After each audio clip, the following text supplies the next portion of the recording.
Hello and welcome to another episode of Podcast on Fifth Ave. I'm Taylor, you're Danny. We have a lot to talk about. We're recording this on Friday. Last night the Penguins played the Islanders, and it was the same script, different day. This Islanders series has been, first of all, the most surprising stat for me was that this is the first time the Islanders have swept a regular season series against the Penguins in their 50-year history, because it feels like the Islanders always give the Penguins trouble, right? Yeah, that was extremely hard to believe, but I think the most predictable thing that could have happened was exactly what happened in the Penguins blowing that game Thursday night. It played out, like you mentioned, the exact same way each of the games they've played, specifically the previous two games that they played against the Islanders, where they dominated large stretches or even pretty much like 55 minutes of the game like it was Thursday night, and then all of a sudden the wheels just utterly fell off. I know it is like an Islanders thing as well, but we've seen that just throughout the regular season in general from these Penguins, where they'll put together 20, 30, 40 good minutes, and then like the rest of the time it's just like, oh my God. And Mike Sullivan, anybody in hockey will tell you it's a game of momentum. Like it's nearly impossible for you to dominate a whole game or play exactly the way you want to play for the entirety of a game. But there's got to be some sort of middle ground here between that and what the Penguins have been doing when they have had the wheels fall off.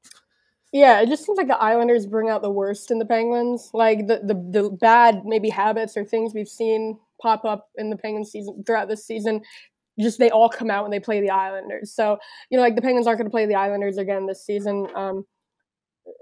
Very slim chance they meet in the playoffs, just given where they both are in the Wild. It would probably be in the Eastern Conference Finals, if at all. So it's not like they need to figure out how to beat the Islanders, but I think the Islanders games are just symptom of larger problems. Early goals have been a problem in a lot of these Islanders games. You go back to the first one, December 27th on Long Island, Anders Lee scored like 63 seconds in. Power play has been a problem against the Islanders. The Penguins are 1 for 9 in these 4 games. Goaltending, subpar goaltending. I have the number here somewhere. So Sorokin started in all 4 games against the Penguins, .932 save percentage. Shirey started in 3 of them. Casey started in 1 of them. They combined for an .862 save percentage against the Islanders. That's not good enough. But and like you said, the blown leads. So the first game, they didn't blow a lead because they were awful the entire game. That's the one where they lost 5-1 at the time. Is their worst game of the season. But I mean, these last 3, they had leads going into the third period. They had 2-goal leads at one point in all of them. This one they at least got a point out of, but there's no one's taking any pride in that. Just given, like the last 2 games where they blew these leads. Like you said, they played well, at least the first 40 minutes, even longer. The mood in the locker room after those losses, it was like, well, we like the way we played. That wasn't the case last night at home because, yeah. Yeah, and then you look, especially these last couple games, you look at the lineup that the Islanders have been putting out there, and it's just like the Penguins are, and like you expect the Penguins to do what they did for the first 55 minutes of that game and really control territory and take it to the Islanders. And honestly, it was Sorokin keeping the Islanders in that game for the most part, other than the Penguins just beating themselves at the end. But we can get into this in our next segment too. But then you look and you've got your new acquisition, Mikael Granlund's getting beat down the slot at the net front for a tap-in for a guy named Hudson Fasching. Like what is going on? When you were saying like look at this Islanders lineup, I was about to say like who is Hudson Fasching? Like when Dejan and I did the 24/7 after the game, Dejan was like couldn't remember the guy's name and he was like Fatson Hudging. Like I was like, like that's. But I mean like even like Anders Lee, Brock Nelson, they're good players, but when they play the Penguins, it's like if you're a Penguins fan and that's all you see, it's like, oh, they got to be like perennial scoring title contenders. I have those numbers too. Lee finished the series with 7 goals and an assist in 4 games. Nelson had 5 goals and 4 assists in the 4 games. Nelson had at least 2 points in every game. Just insane because I mean, like I said, they're good players, but they're not this good. No, they're not. It's so bizarre too, because like you know, every time you see the Islanders on the schedule, you're like, all right, we got to get like the the guaranteed Nelson goal out of the way. We got to get the guaranteed Lee goal out of the way. I was surprised. I don't know his numbers for the season series, but it at least seemed like Kyle Palmieri was a little quiet against the Penguins this year, and that typically isn't the case. He typically seems to be a Penguins killer as well. So. But yeah, it's honestly just inexplicable. And then I don't even want to get into it. Let's transition. Well, I mean, so yeah, good time to switch over to the power play. Like I said, the power play, just a symptom of larger problems. The Islanders have brought out the Penguins, so they went 1-for-9 in the season series in the Islanders on the power play, but the power play's been pretty bad they've been streaky all season, but they've been definitely in one of the lulls, one of the ruts. And Dejan asked Sullivan after the game, "Are you considering changes on the power play?" And I feel like sometimes you can ask Sullivan questions like that about like personnel decisions, and he'll give you like, we're gonna put together the best lineup roster we can to give us the best chance to win. One of those lines. But he emphatically was like, "No, we're not considering personnel changes." And I thought it was interesting that he brought up that since January 1st, he said the Penguins have the third best expected goals in the league on the power play. And looked it up after. They actually do. It's like 22. That's not a rate. That's just a flat number, but it is number 3 in the league. He was right. When you look at the rate, it's actually 7th, which is still pretty good, but the goals just aren't going in. So what's happening? Yeah, I think there's a larger team problem at hand within that's maybe not specific to the power play, and that's dating back to the beginning of last season. The Penguins have had finishing issues in the sense that they've been a team that generates a ton of expected goals and gets a lot of those high danger chances from around the net, from the doorstep, and in the heart of the slot, but they haven't had the greatest success converting on those chances. And they've actually been, a bottom 10 league in terms of converting based on what they're expected to convert on. So like at 5-on-5 this season, I think the Penguins are third for the entire year in the rate at which they generate expected goals. But then you look at their actual goal scoring rate and they're like middle of the pack. So you look at the power play and it's kind of the same thing there, where they're really good at getting those chances in tight and it's on occasion too. So the other point that I was going to bring up is that when they're bad, they're extremely bad. Like they can't even get set up in the zone. And I know Sullivan talked about, well, there was the one chance we had against the Islanders where they had, a significant amount of zone time and what have you. But it seems like if they lose that opening draw for the power play, it's completely unravels for them. The drop pass, breakout, and transition into the offensive zone has just, teams are sitting on it. I feel like we might have touched on this on another episode, but teams just sit on it, and they're so predictable with the way they try and gain the offensive zone and transition the puck up ice, because whoever it may be that's coming out of the defensive zone is most of the time not even acting like they're going to try and gain the offensive blue line, right? So teams are just stacking it up and sitting on that drop pass. And then you've got one guy with momentum that's skating straight into a wall while the rest of your teammates are basically standing there waiting for the puck to get into the zone. So I think these are all kind of some of the issues that are culminating here. And on top of that, going back to what you said with Sullivan, and that the Penguins are third on the power play and expected goals since the start of the new year, is that I was a little curious that they're looking at that in just raw form and not the rate, like you mentioned, because you look at the rate and you said they were 7th or whatever they are. I am fully aware that NHL coaches have a lot more information than I do and are a heck of a lot smarter than I do, because I wouldn't be sitting here talking about it. I'd be doing it. But it was a little curious to me that he mentioned that raw, because there's some teams could have significantly more or less power play time than them, and that just kind of sends me down into a thought loop of, okay, well, what about like at 5-on-5 or full strength, or just when they're analyzing individual players, are they just looking at this as like a flat, like blanket total here? Or are they actually like adjusting for contextual factors like ice time and those other factors? So I that honestly just kind of sent me down a whole other line of thinking here that we could go on forever.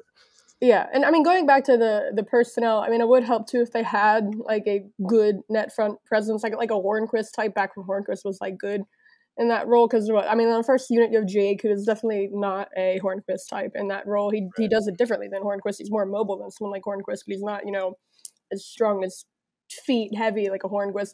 On the second unit you have Jeff Carter, but I don't think anyone's going to say that the answer is moving Jeff Carter up to the top unit because you also have to have hands. It really doesn't. But I mean, like, I don't even know if any. Maybe like if you were to consider personnel changes, maybe put Petrie up to the top unit just because when he was there, you were seeing more pucks get through.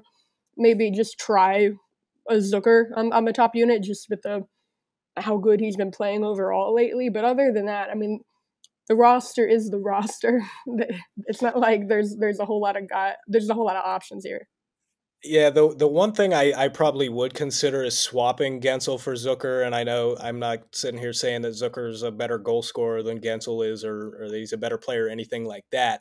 But Gensel, like his power play production, especially his goal scoring production on the power play this year, is basically just been nothing, like compared to what you would expect for the guys he's playing with, and just the sheer amount of ice time that he has had. And like you mentioned, he's not really a net front guy, and there's not really another spot when you've got Letang, Crosby, and Malkin out there that you can really put him. And another thing is that a lot of the times when the top unit is struggling, it's because they just won't skate pucks down deep in the zone and they won't hunt them down. And that's something that Zucker excels at. So maybe he could bring them a little energy in that regard. But if there isn't going to be personnel changes, I think you just have to look at changing up your tactics a little bit. Right. Yeah. I think Rickard Rakell, and again, I know he's out there with Crosby, Malkin, Letang, but Rickard Rakell has a phenomenal shot, and I feel like it's extremely underutilized over at the opposite circle of Malkin. And I actually asked him about this a little earlier in the season. I was like, it seems like you haven't really utilized your one-timer a whole lot out there. And he's like, yeah, well, I'm really more so out there for support to just kind of stop them from transitioning the puck or dumping the puck out of the zone, and then, retrieving pucks when I can to get the puck to those guys. And I was like, oh, okay, well, that's clearly working really well. You know who has a great one-timer on the power play? It's Valtteri Puustinen. Down in Wilkes-Barre, he's like a tiny Finnish Ovechkin, like parking himself at the left. He's more mobile, because Ovechkin we've seen will just stand there and not move his feet. Puustinen will move a little bit more, but yeah, he's firing off one-timers from the left circle. Can't remember if I talked about this last week, but Wilkes-Barre had their father's trip, recently, and so they had a dad skate after a practice, and all the players and their dads are skating around doing laps, having a fun time. Valtteri Puustinen and his dad were feeding each other one-timers. That's what they did with the dad skate. So I don't know, but it would be nice if we could see Valtteri Puustinen up here. Maybe he could help on the power play. But anyway, we're gonna take a break. We're gonna come back. Talk about some of the new acquisitions. We are going to talk about Alex Nylander, but stay with us for the next segment. All right, and before I get into the next little subject, I just want to congratulate Evgeny Malkin, who's now the Penguins' all-time sole possession of the Penguins' all-time franchise record in penalty minutes. He tied it, Kevin Stevens, with 1,048 in Florida. What a moment. And then he surpassed it last night against the Islanders. Has 1,050. Now Islanders at least scored on the power play, so that kind of ruined his little moment. But we'll just conveniently forget that part. Yeah, I don't know. When Malkin retires, maybe they'll give him a little piece of the bench of the penalty box and put a little plaque in there. Because, yeah, historic moment for the franchise. Sidney Crosby, actually, I looked into it. He's in 10th place. 777, so not too far behind. If he would have kept up his penalty frequency from his first few seasons, he would have got there for sure. Or I was even going to say what he was doing out west in California, all the little twerps out there, when his moment in the Kings game when he got the misconduct, and then when he shoved Trevor Zegras for no reason. Yeah. Yeah, he's pretty close to passing Gary Rissling and Ulf Samuelsson. The only time you'll have all three of those guys mentioned in the same breath. But moving on, we're going to talk about the Penguins' trade deadline acquisitions. And we actually got to see them play in a few games. Start Dmitry Kulikov. He's playing too. He didn't play in the game in Florida after they got him just because he didn't get there in time. But he's played these last two games. So the first game he played, they had to dress 70, just the circumstances, rust, baby. The same time Granlund got sick, they got to plan those better. But then this last game, he was third pairing with Ruda, bumping Joseph out of the lineup. I just in general, I don't know if Kulikov. I would just rather see Joseph in the lineup over him. I think also if you look at like the results of the pairing with Ruda, Joseph hasn't been great with Ruda. Kulikov hasn't been great with Ruda. Joseph was good with Chad though.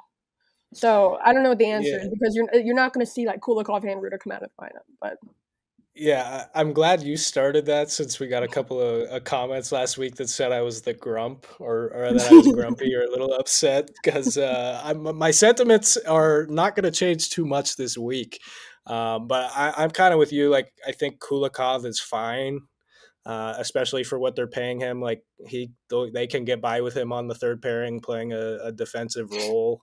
But like you said, I don't know what they're trying to accomplish here with, one, having Joseph out of the lineup, but two, putting Kulikov on a pairing with Ruda, because both of those guys are like bigger guys that you have out there, like pure defense. I know Kulikov's talked about like, yeah, I want to contribute offensively, but he's not an offensive guy. That's not what the Penguins acquired him for, and they're certainly not deploying him in an offensive manner. So then you look and you've got two defensive defensemen on your third pairing, which over the past few seasons the Penguins have had a Joseph or a Matheson on that bottom pairing that they could kind of generate quite a bit of, maybe not goals like I talked about, like they have had in the last segment. They have had some of those finishing issues, but they've at least been able to control possession a little bit against lower level competition with their third pairing, because they've had somebody there driving a little bit of offense from the back end. And I was talking with my dad about this, and I just genuinely was like, what are they trying to get out of Kulikov and Ruda together? Because neither of those guys are transitioning the puck up ice all that much. Neither of them are all that active in the offensive zone. And my dad's in there, he's like, yeah, well, they just want like a shutdown pairing. And I'm like, okay, but there's more to hockey and being a shutdown pairing than literally just posting up in your defensive zone and like flexing your muscle, if you will. There's so much more to that. And I just keep going back. Yes, Joseph has his defensive issues, but I think they're immensely offset by what he's been bringing to the table by getting the puck out of the defensive zone and then creating offense in the offensive zone. So I don't know that it's really an issue with Kulikov. Like I said, he's fine, but the personnel that they have in hand, and then the usage and deployment of that personnel isn't making a whole lot of sense to me right now. If you ask my dad, he'd say put Mark Friedman on the top pairing. Big Mark Friedman guy. But cool. So Brian Burke was on the Wilkes-Barre broadcast on Wednesday. He goes to Wilkes-Barre a lot, actually, and a lot of times when he's out there, he'll go on like the radio TV broadcast and do a little interview with Nick Hart, the PR broadcast guy down there. And on Kulikov, well, first of all, he said they thought they needed to add a defenseman. Obviously now they have 10 kind of NHL caliber defensemen. That's including Ty Smith, who's hurt. But he did say that the year they won in Anaheim, from the period of the trade deadline to the end of the season, they went through 10 defensemen, just with injuries and stuff like that. So like that was part of the reasoning why, which is just crazy to me. But like I don't. Wait! I gotta jump in right here and just, that was in 2007 that the Ducks won the Cup. Yeah. It's that's very on brand for how this team is being ran right now. Well, so his quote was, we think we needed to add a depth defenseman, and Dmitry Kulikov is a guy who's had a great career. And then he paused, he said, not a great career, good career, which was funny that he was like, well, let me walk that back. He hasn't been that great. But but adding a depth defenseman like that, this is not a depth defenseman. This is someone that's actually playing. This is not like going out and acquiring like a Nathan Beaulieu like they did last year. But right. So he said not a great career, good career, but he's had a little renaissance the last year and a half or so. His play level off and really picked up, we think, the last year and a half, which I don't know. I guess looking at the priorities this trade deadline, I don't think Dmitry Kulikov. Now, but you also have to remember that trade they did unload Brock McGinn, which is just huge for the next 2 years. Right. So I didn't have a problem with getting out from under McGinn. I thought that was tidy work. And I also don't mind having defensive depth. Like you remember when the Penguins won in 2017, like they had Mark Streit riding the pine when they won the cup. And he would have been a guy who, when he did get in, I don't remember him getting in at all during the postseason or much during the postseason. I know he did play a handful of games, but like when he got in there, I thought he was fine. So I don't have an issue with, having extra guys on the back end. And we know these Penguins, the injury bug tends to hit at the worst possible time. So having the fail-safe for that is whatever. And I guess if they weren't going to use that cap space on another acquisition, like he's an unrestricted free agent at the end of the year, he'll probably be gone. But it all just keeps coming back to there's yet another young player who's not perfect, but brings you something, maybe most importantly, some youthful energy and speed that is now up in the press box in favor of another bigger, older, slower guy. Yeah. I know people were saying, I saw a bunch of tweets like, oh, like great way to kill P.O. Joseph's confidence or, stuff like that. I'm not really concerned with that with P.O. Just knowing P.O., I don't think it's impossible to like knock him down like that. He has the greatest attitude all the time. Like he's the most positive guy around, even when, he's gone through a lot, like going back to training camp when we didn't even know if he'd be on the roster, if he might be traded, if he might be waived, maybe claimed. Never lost his smile during that. I mean, even going back to Wilkes-Barre when he was going through like tough times, when he made his pro debut in Wilkes-Barre, he like immediately got mono, which for a guy who needs to put on, he lost 15 pounds from that. And like for a guy that his issue is needing to put on weight, you'd think that'd be like devastating. He's fine. I remember talking to him like during that time, just most positive guy. So I'm not worried about this, like kind of killing his confidence. I'm sure he'd like to be in the lineup, but he's not getting beaten down over it. Moving on. Mikael Granlund. He's played a couple of games now. We've seen him, he's at center now, third line. Jeff Carter gets moved over to the wing. I don't know what his face-off numbers ended up being last night, but when I looked at after the second period, they were pretty good. You mentioned Granlund getting beat, the one, last night on the one goal. I thought on the PK, though, maybe his best game that we've seen. Because he's been on the PK since he started, but he's gotten a lot more comfortable in that role. He had a couple of big clears, but he had the shorthanded chance. So I thought he was a big help there, especially given the guys they lost like Teddy again.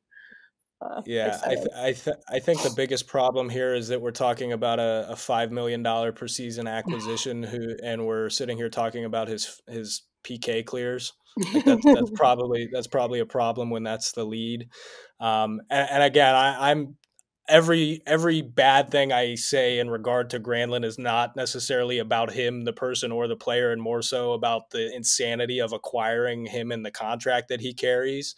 But he's, at least in my eyes, he's largely been what I expected him to bring. We've seen a little bit of that nifty passing ability that he possesses and displayed when he was with Nashville and Minnesota.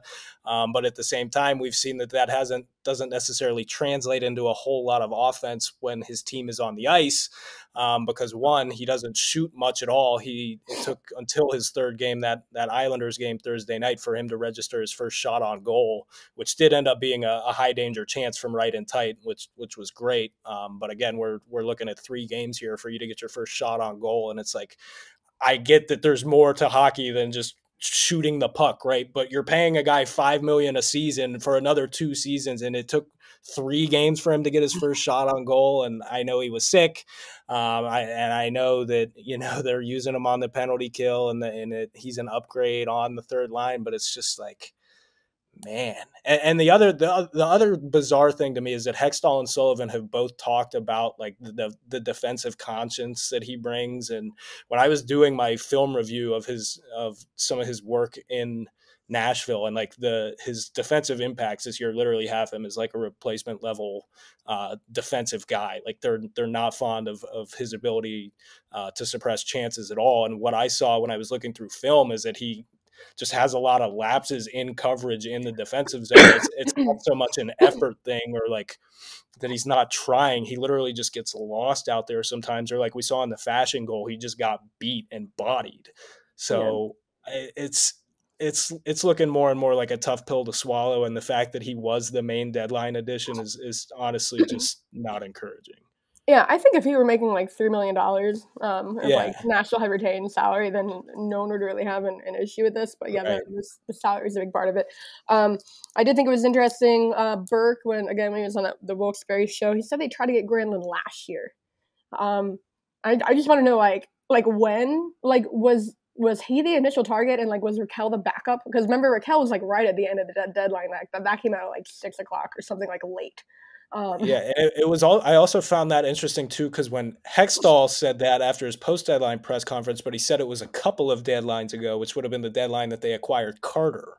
So have they been going after Granlund for years?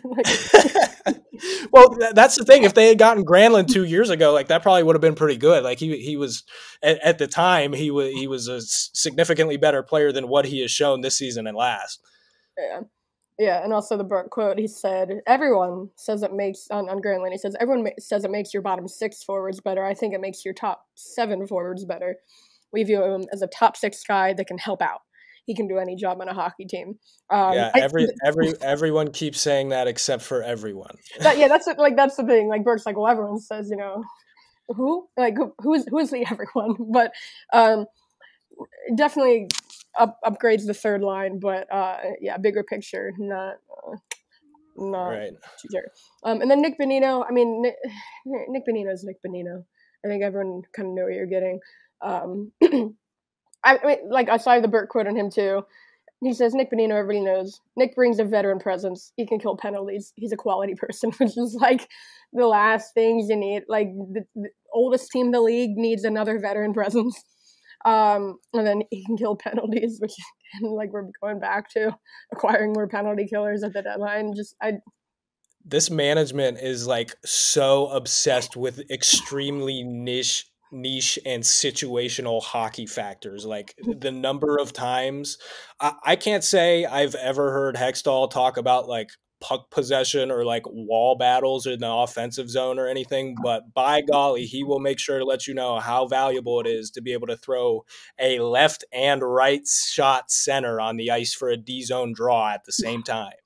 He fills a role. That's the line. Everyone. Yeah, he fills a role. If you fill a role, it doesn't matter what that role is, but if you do have a role, like you got a spot on this hockey team. Nick Bonino. What were you gonna say? Yeah. I was gonna say and we were talking a little bit about this before the show, but I've just been a little surprised at like how little he's played, and like I know they've been using him as a fourth liner, but his ice time is like almost suggesting that Sullivan like is basically just using him as a body. Like Penguins fans joke a lot about like when guys like Jonathan Gruden get called up and then they go out there and get like 5 or 6 minutes of ice time. And it's like, oh, like Sully hates the young guys and like all that kind of stuff. But it's like Bonino's not getting a bunch of ice time either. And he's reached his 3rd game here. So obviously, and he'll even tell you he's still trying to get back up into the system and the swing of things here. But I guess it was just it's been a little curious to me to see that they haven't even really tinkered around a whole lot, other than that one game where they had to throw him up on Malkin's wing for a little bit, that they haven't really explored giving him more ice time, especially with the way Carter's been playing. Like I know he had that one good game where he looked okay, but again, we've got how much evidence now suggesting that he needs to be up in the press box, not playing hockey anymore. And when Bonino has been on the ice, I think he's been fine. I looked at his individual event map from Natural Stat Trick that shows all of his individual events when he was on the ice for like a given game. It'll show you like where he took his shot locations, where he threw hits, where he got hit, his takeaways, his block shots. And against the Islanders, the only 2 things were on the entire map where he just got hit along the offensive blue line twice, like up against the boards, and that was it. So it's like you're getting what you're getting with Bonino. Yeah, not much to talk about with him. The most interesting part of his second stint here so far was that game before the game in Florida, when we actually got to talk to him, and he was asked how life has changed for him off the ice since he last played for the Penguins, and he's like, well, I'm fully bald now. That was like the most interesting thing that happened so far. And Nick Bonino's taking a little sit here. That's enough of that. We're going to take another break. We're going to come back, and then we're going to talk about Alex Nylander, because that's all anyone wants to talk about right now, so stay with us. All right, and we are back. Earlier this week, Penguins recalled Alex Nylander. He made his Penguins debut in the game against the Blue Jackets. It was an emergency recall. They were kind of forced to. No extra forwards. Granlund got sick. Russ and his wife had their second son, Logan. So Granlund came up. They did have to dress, 11 forwards, 7D in that game, like we mentioned earlier. You covered that game against the Blue Jackets. Just to start off, what were your impressions of Nylander in that game? So I went into that game fully aware of how strong of a season he was having down in the AHL, but I was also fully aware that he is now 25 years old. He is basically not a prospect anymore. He fizzled out with 2 other NHL teams earlier in his career. And really, aside from a smidgen of optimism, I was basically convinced that even if this guy is an NHL player, that he's probably nothing all that significant or a guy that you really need to have in your lineup. And specifically because of reasons that were brought up by Sullivan and guys like J.D. Forrest earlier in the year and during training camp, with concerns about his pace of play, meaning not necessarily just how fast he skates, but how fast he processes the game, how fast he gets a puck off his stick, how fast he gets his shots off, things like that, and then his defensive work as well. So I went into this game with all of that in mind, but I was still very, very intrigued to see what he would bring to the table. I left that game immediately thinking that he needs to be in the lineup for a stretch of games here for the Penguins to really figure out what kind of player he is. I was extremely, extremely impressed with his game. Obviously, we know I think it's 50 points for him in 54 AHL games this year. We know that he's got some offensive prowess. He was a former top 10 pick. And I thought that was all on display. But the things that really stood out to me is that when the Penguins were down by multiple goals early, it's not all that uncommon for a player, especially one who's trying to prove himself in that kind of situation, to go out there and try and do too much or force plays that aren't there, or try and jump out of their comfort zone to really stand out.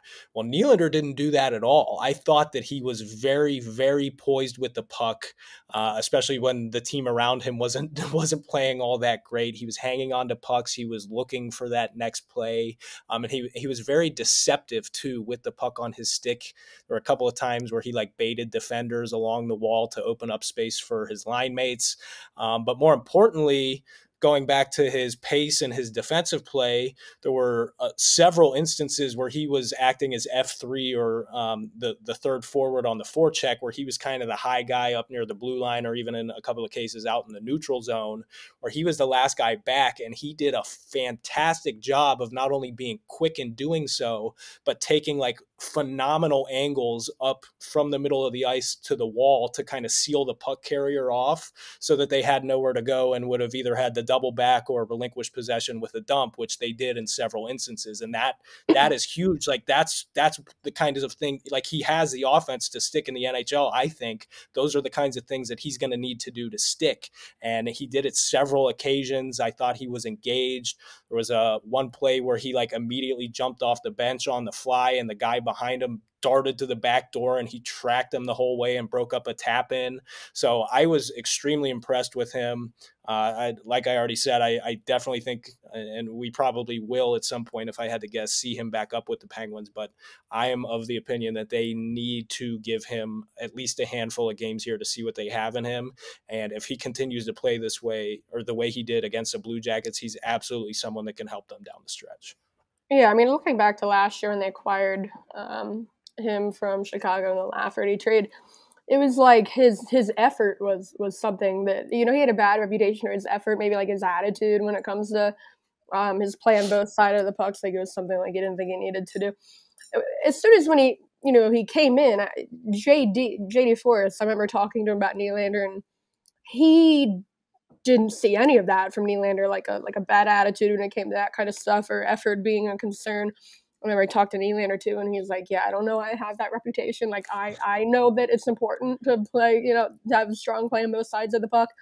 But this year, both he and JD have said that, there is an increased focus to that play away from the puck and not just his offensive game. JD's talked about him being like more physical this season, and how he had like more hits in the last month than he had all last season.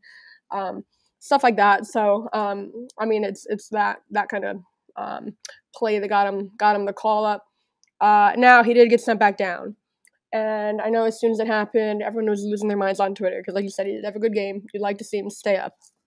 But it makes sense to me, and I also would like to see more Nylander. But just knowing the roster situation, the cap situation, I feel this is like it's very complicated. I feel like there's a bunch of like side tangents of like why this had to happen. But basically, Nylander. So to start, from the time of the trade deadline to the end of the regular season, you have 4 standard recalls. Team can make 4 standard recalls, so non-emergency. You have unlimited emergency recalls, 4 standard recalls. And also, we talked about to be eligible to go down to the AHL for the rest of the season, you have to be on an AHL roster at the time of the trade deadline. So the Penguins papered O'Connor down for the trade deadline, just in case there's how Wilkes-Barre happens to make a longer playoff run than Pittsburgh does, then O'Connor can go down there. But then you have to use one of your standard recalls to bring O'Connor back up. So the Penguins are down to 3 for the rest of the season. Nylander was on emergency recall because, like we said, Granlund, sick, Russ, baby. Emergency recalls are used when you have fewer than 12 forwards, 62 goalies. They do count against the cap. So they were able to afford Nylander cap-wise because they put Palin on long-term IR. They had $712,000 in cap space, not enough to fit Nylander's $750, but you long-term IR Palin is $750. Now you can afford Nylander. But when you activate Palin from long-term IR, you're not going to be able to afford Nylander, not for a couple days, because you can bank cap space, and so at the time when you're using long-term IR, this is what I said, how there's like a million side tangents to this. When you're using long-term IR, you're not banking any cap space. So when Palin comes off long-term IR, they will bank cap space again. Now, at the time he went on long-term IR, they were about 5 days from being able to afford Nylander without the standard recall. So, putting this all together, you could have converted Nylander's emergency recall to a standard recall, and you could have afforded him, for yesterday. But when Palin comes off long-term IR, he would have had to go back down. Either him or O'Connor, those are your only 2 options, because they were the only 2 guys who were on the AHL roster at the time of the trade deadline. And if I can jump in here just real quick, I think it's important just to mention you cannot just leave a player on long-term IR. Like yes. if they are healthy and ready to go, it's not like, oh, okay, well, we're just going to leave you there a little bit longer so we can see what we have in Nylander. Like, you have to activate them. That's called circumventing the cap. Exactly. So yeah, and Palin, the soonest he can come off and play is Saturday. That's as soon as he's eligible, because it's 10 games, 24 days, whichever's longer. So. It seems like he's getting close, although it's really hard to say because he's been in and out, step backs, all that. So, okay, I lost my train of thought. But anyway, so Palin, when Palin comes off long-term IR, someone would have had to go down. Okay, I remember where I was. And again, you cannot, waive Danton Heinen or waive Josh Archibald because, like I said, you would have had to be on the AHL roster at the time of the trade deadline. They were not. Sending down Nylander, sending down O'Connor were your only options. And also, O'Connor now requires waivers. He was exempt for most of the season. He hit his threshold on Tuesday. So now if you were to send O'Connor down, he requires waivers.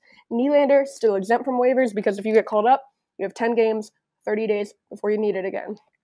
So basically, you probably would have had to send Nylander back down if you had kept him. And now, if you would have kept him for these couple days until Palin comes back, that would have been 1 more of your standard recalls. You would have been down to 2. But you would have had to send him back when Palin comes off long-term IR. And then give it a week or so after Palin comes back, and then you would bank enough cap space to bring Nylander back up. Then you would have used another one of your standard recalls. You would have been down to 1 for the last month of the season, which it just does not seem smart. So, Is Nylander worth using one of your standard recalls? Yes. Is he worth using 2? No. Right. So I think management definitely deserves a considerable amount of flack for putting themselves in a situation like this where they literally can't have a player up right at, or it at least wouldn't make sense to have a player up right now that probably, or at least potentially, could be helping them. But in isolation, when you look specifically at this move and what's going on here, it's like, okay, like, yes, they would just be doing further damage by converting his emergency recall into a standard recall right now. And that's coming from someone who just said they need to figure out what they have in this guy. They need to get him in the lineup for a stretch of games here. Like I said earlier, he's 25 now. I'm not all that convinced that there's, you wait another year from now, I'm not convinced that he's going to be all that much better than the player he is right now, right? So why wouldn't you try and capture that when you have it going on right now? There's a lot of evidence that suggests players of his caliber hit their stride and really peak around 24, 25, 26 years old, and he's 25 right now, so that's lining up with this window. Get him in the friggin' lineup. Maybe he can be that trade deadline addition that never rolled around. Yeah, that's like people are like, oh, they need to get. I got a tweet saying like they need to get youth into the lineup, and they named it Nylander and they named it Kajula, which Kajula is 28 years old. Nylander's older than like Ryan Poehling. Like these aren't prospects. They're just guys who are lighting up in the minors. But yeah, Nylander, I think we'll see him back. So Burke, again, when Burke was on the Wilkes-Barre show, he said, we're very pleased with his progress as a player. It hasn't been as fast maybe as we would have liked, but it's been steady and he's really turned into a complete hockey player. So they like his overall game. But he did acknowledge that, so at this time Nylander had not gone down yet. He said, I'm not sure how long he'll stay right now because we have roster and cap issues. It might be a brief stay. We don't know yet, but he certainly acquitted himself well and he's earned a second shot. If he does get sent back, he'll get another shot, I think. So that's everyone's kind of on the same page. I this long explanation of why they had to do what they do, I tweeted it. And Thursday in press box, someone from the front office was like, hey, I saw your tweet about the Nylander situation. It's, yes, that's what's going on here. So that it's not that management hates them. So they don't want him up here. It's just that, the one who the front office I was talking to was like, this was literally our only option right here. Like long term, this makes sense. So it doesn't mean we're not going to see Nylander again. What would Pittsburgh do without our resident cap genius? Right? Someone's got to do it. Someone's got to tell the people that you can't waive Jeff Carter. you can't buy him out. You can't trade Jeff Carter. How long-term IR works, yeah, I don't know. Because you hear some of the people in the press box talk about, you overhear like other writers, and sometimes it's a little painful listening to it. I'm like, I want to trade. What's more painful isn't that it's just wrong, I'd like to think I've got a decent understanding of a lot of the nuances here, but obviously I rely on you for a lot of that. And like, I hear a lot of it firsthand from you. So when I hear incorrect things, it's like, okay, that's kind of funny. But then you hear just the conviction with which it's said. And it's just like, no, that is not right. It's always the most arrogant people. They're like, well, to me, the answer is clear. They should just obviously do this. And it's something that literally is not possible. Like, they obviously should just waive day 9 and then send them down to Wilkes-Barre. It's like, okay, well, the reason why that's not an easy decision is because you can't do that. Not this time of year.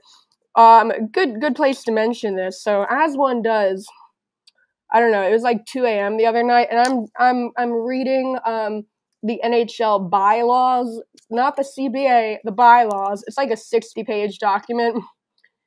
Just laying in bed, scrolling through it on my phone, as one does.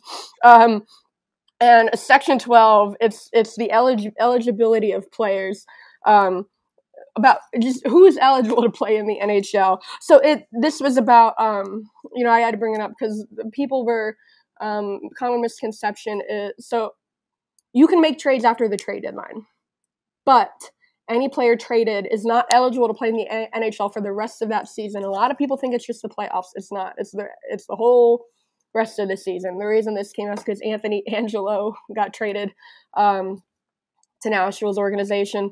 I think he was Columbus, maybe. I don't know. He got traded to Nashville, but so he can't come up the rest of the season. I want to So say he was with St. Louis, but yes, he might have yes. moved around. No, you're right, St. Louis. I know he was playing for Springfield. I couldn't remember whose affiliate they were now, but you're right. Teams change affiliate. But anyway, he got traded to Nashville. Totally fine. He just can't come up the rest of the season. So that it's in the bylaws about who's eligible. And, you know, all these bullets under Section 12 of who's eligible, it's all contract cap stuff.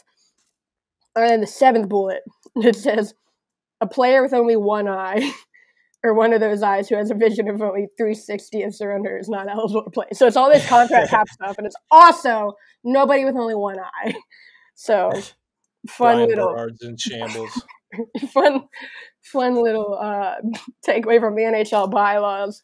If you ever want to, you need some light. If you're ever bored laying in bed at 2 a.m., just read the NHL bylaws. It'll put you to sleep. No, but I thought that was funny. The fact that we're talking about Section 12.7 in the NHL bylaws probably tells you it's a good time to wrap this up. Yeah, probably time to go. Yeah. So that's it for this week. If you're new here, we drop episodes every Saturday. We're on Spotify, Audible, Google Podcasts, wherever you listen to podcasts. We're also now on YouTube, on the DK Pittsburgh Sports YouTube. If you want to watch us for some reason, if that interests you, you can do that. You subscribe there. You can see when we drop new episodes. You can subscribe to us on Spotify, wherever it is. So, again, every Saturday, we hope you join us next week. Thanks for watching.